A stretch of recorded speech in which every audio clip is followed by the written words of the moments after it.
Hello दोस्तों, कबीरदास जी कहते हैं साईं से लगन कर आत्मा से प्रीत, आप ही भीतर पा लिया बाहर धूड़े मीत। अगर इंसान परमात्मा से प्रेम करे और आत्मा को समझे तो सत्य यहीं मिल जाता है, पर हम लोग बाहर भटकते रहते हैं जबकि ईश्वर हमारे भीतर है। हालांकि कबीरदास जी ने अपने दोहों के माध्यम से बहुत कुछ समझाने की चेष्टा की। उन्होंने ये भी कहा कि जब मैं था तब हरि नहीं, अब हरि है मैं नाही, सब अंधियारा मिट गया दीपक देखी माही। जब तक मनुष्य मैं करता हूं तब तक उसे ईश्वर और आत्मा का अनुभव नहीं होता, क्योंकि शरीर से वो मैं करता हूं, मैं तो कैसे उसको ईश्वर आत्मा का अनुभव होगा।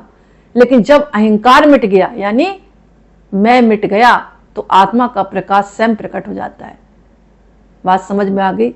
मतलब इस दोहे ने बिल्कुल बात को क्लियर कर दिया कि जब मैं था तब हरि नहीं, अब हरि है मैं नाही, सब अंधियारा मिट गया दीपक देखी माही। जब तक मनुष्य मैं हूं, मैं ये हूं, मैं वो हूं, मैं ये हूं, मैं वो हूं, तब तक उसे ईश्वर और आत्मा का अनुभव नहीं हो सकता। लेकिन जब वो मैं शब्द यानी अहंकार मिट गया, मेरा अस्तित्व मिट गया, तब आत्मा का प्रकाश स्वयं प्रकट हो जाता है।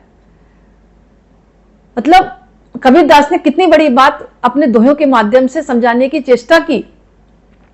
अवधू खोजे आपको तज दे सबकी आस, मन चिराग जलाई के देखे अपना खास। फिर आप सुने, अवधू खोजे आपको तज दे सबकी आस, मन चिराग जलाई के देखे अपना खास। हे साधक, दूसरों में मत उलझ, अपने भीतर झांक, मन का दीपक जलाकर अपने आत्म स्वरूप को देख, वही तेरा असली खजाना है, बाकी सब नकली खजाना है।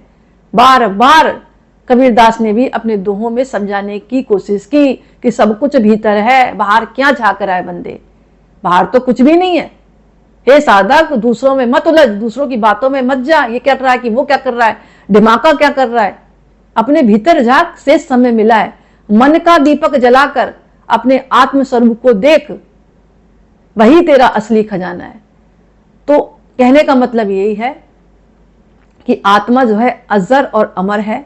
जब हम अपनी इंद्रियों को अंदर मोड़ते हैं तब उस दीपक का एहसास होता है, और जब दीपक का एहसास होता है तब हमें आत्मज्ञान प्रकट होता है। करके देखें।